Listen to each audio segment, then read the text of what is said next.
आज उतनी भी मयस्सर नहीं मैं खाने में, जितनी हम छोड़ दिया करते थे पैमाने में।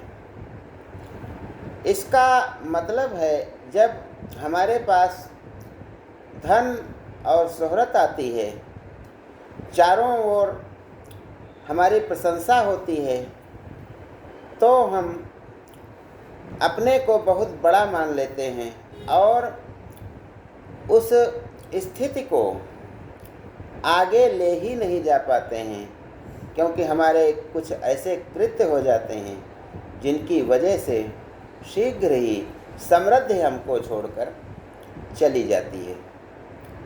इसीलिए कहा गया है कि वक्त जो होता है वो सबसे बड़ा होता है। वो राजा को रंक बना देता है और रंक को राजा बना देता है।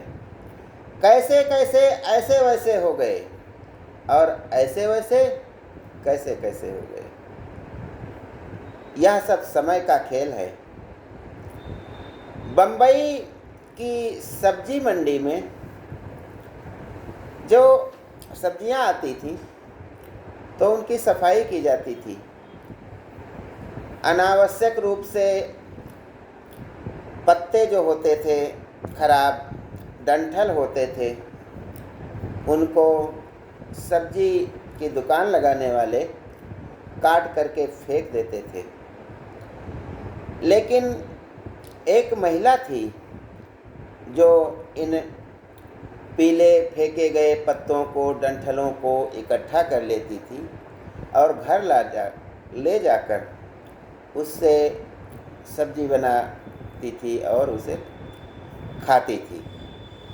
कभी कभी कूड़ेदान से भी वह कुछ खाने वाली वस्तुएं निकाल कर खा लेती थी। तो आइए ज्ञान गंगा के इस 3 पत्ती कार्यक्रम में हम इस महिला का परिचय जानते हैं कि वे कौन थी आखिर, जो सब्जी के पत्ते और डंठल बीन करके खाती थी। उन्हें कैंसर की भयंकर बीमारी भी थी और इस पर भी जब उनका अंतिम समय आया तो उनकी मृत्यु हो गई। अब कोई कांधा देने वाला नहीं था, तो आसपास के लोगों ने चंदा जमा कर उनका अंतिम संस्कार किया। यह थी कुक्कू मोरे,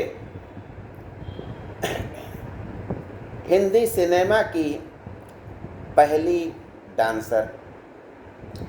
इनका जन्म 1928 में हुआ था। 1948 में जब इन्हें पहला फिल्मों में ब्रेक दिया गया था तो इन्होंने ऐसा डांस किया, क्योंकि ये डांस तो बचपन से ही सीखती रही थी और इनकी तमन्ना भी एक डांसर बनने की थी। तो कुक्कू मोरे ने एक ऐसा डांस किया कि उसके घर के बाहर निर्माता और निर्देशकों की लाइनें लग गई। लोग अपनी फिल्मों में इन्हें लेना चाहते थे, अथाह पैसा इन पर खर्च करना चाहते थे और धीरे धीरे इनकी शोहरत इतनी बढ़ गई कि एक गाना गाने के लिए, उस पर डांस करने के लिए इन्होंने 6,000 रुपया लेना प्रारंभ किया 1950 के दौर में, जो आजकल के हिसाब से देखा जाए तो लगभग 30 लाख से ऊपर बनता है। अब कुक्कू मोरे के पास दौलत की कोई कमी नहीं थी। उन्होंने बंगला खरीद लिया था और 3 लग्जरी गाड़ियां खरीदी थी। एक में वे स्वयं चलती थीं, दूसरे में उनके कुत्ते चलते थे और तीसरे में उनके दोस्त चलते थे। तीनों गाड़ियां इस प्रकार से प्रयोग की जाती थीं। उनके आसपास उनके चाटुकारिता उनकी चाटुकारिता करने वाले लोगों की लाइन लग गई। लोग उन्हीं का खाते थे और उन्हीं से पूरा खर्चा करवाते थे। हर शाम 5 स्टार होटलों से खाना लाया जाता था।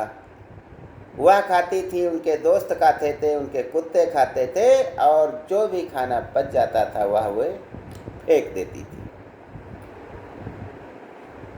जब कूड़ा बीनने की नौबत आई तो उन्होंने स्वयं कहा कि अपनी इस स्थिति की जिम्मेदार तो मैं ही हूँ, क्योंकि मैंने अन्न देवता का अपमान किया है, उसको फेंका है, किसी गरीब को नहीं दिया है, तो मुझे तो यह मुसीबत झेलनी ही है।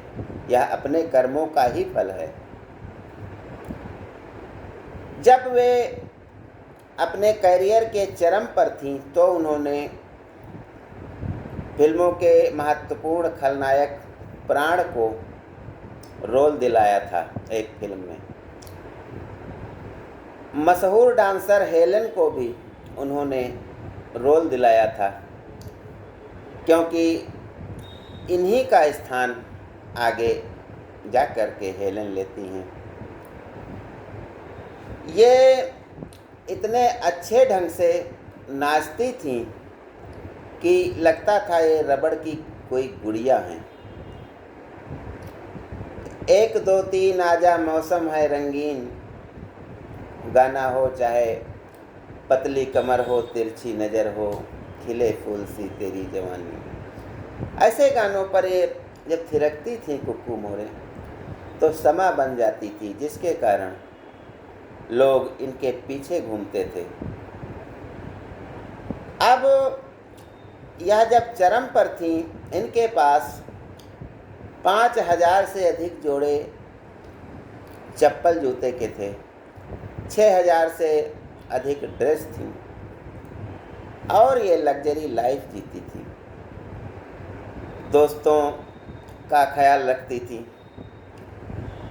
लेकिन ये अकेली हो गई थी। इन्हें अकेलापन बहुत खाता था, तो इन्होंने सोचा कि किसी से विवाह कर लिया जाए। अब इनकी ज़िंदगी में एक निर्देशक आते हैं जिनसे ये प्यार कर बैठी, और प्यार में सुख सुविधा के लिए उनकी सारी दौलत अपनी लुटा दी, और धीरे धीरे इन्हें फिल्मों से आउट होना पड़ा, क्योंकि इनका स्थान हेलन ने ले लिया था।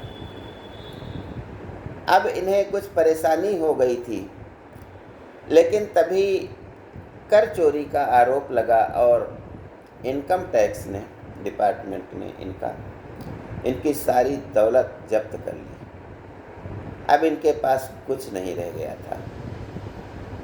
वह जो इन्हें प्राणों से अधिक प्रिय था, वह निर्देशक भी इन्हें छोड़ करके जा चुका था। तीसरी गाड़ी में घूमने वाले जो चाटुकारी दोस्त थे, वे भी अब किनारा कर लिए थे इनसे। तभी इन्हें पता चला कि इन्हें कैंसर हो गया है। कैंसर का इलाज कराने के लिए इनके पास पैसे नहीं बचे थे। बॉलीवुड से कोई ऐसा शख्स आगे नहीं आया जो इनकी कुछ मदद करता, और धीरे धीरे ये सड़क पे आ गई। सब्जी मंडी से सब्जियों को जो भी पाती थीं वे ले आती थीं फेंकी हुई। कूड़ेदान से भी कूड़ा उठा करके खा लेती थीं। तो इनकी जो ज़िंदगी है वह एक नरक जैसी बन गई थी, जहाँ कोई साथ देने वाला नहीं बचा था। हालांकि इन्होंने लोगों की बहुत मदद की थी, लेकिन जब इन पर मुसीबत आई तो सब कोई इनका साथ छोड़कर चला गया।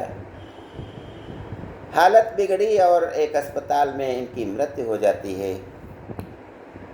जब मृत्यु हो जाती है तो लोग चंदा लगा करके इनका अंतिम संस्कार करते हैं। इन्हें अंतिम क्षण तक पश्चाताप रहा कि मैंने अन्न का अपमान किया है। अपनी धन दौलत का सही उपयोग नहीं किया है, इसीलिए ये मुसीबत आई है। तो इस कहानी से हमें यह शिक्षा मिलती है कि यदि हम शोहरत की बुलंदियों पर हों तब भी हमें सदाचार करते रहना चाहिए और लोगों को पहचान करके अपना मित्र बनाना चाहिए। किसी भी पर अनावश्यक धन दौलत खर्च नहीं करना चाहिए और विशेष करके अन्न का अपमान तो करना ही नहीं चाहिए, क्योंकि हम जो करते हैं, हम जो बोते हैं, वही सामने आता है। ज्ञान गंगा में बस आज इतना ही। जय हिंद, जय भारत।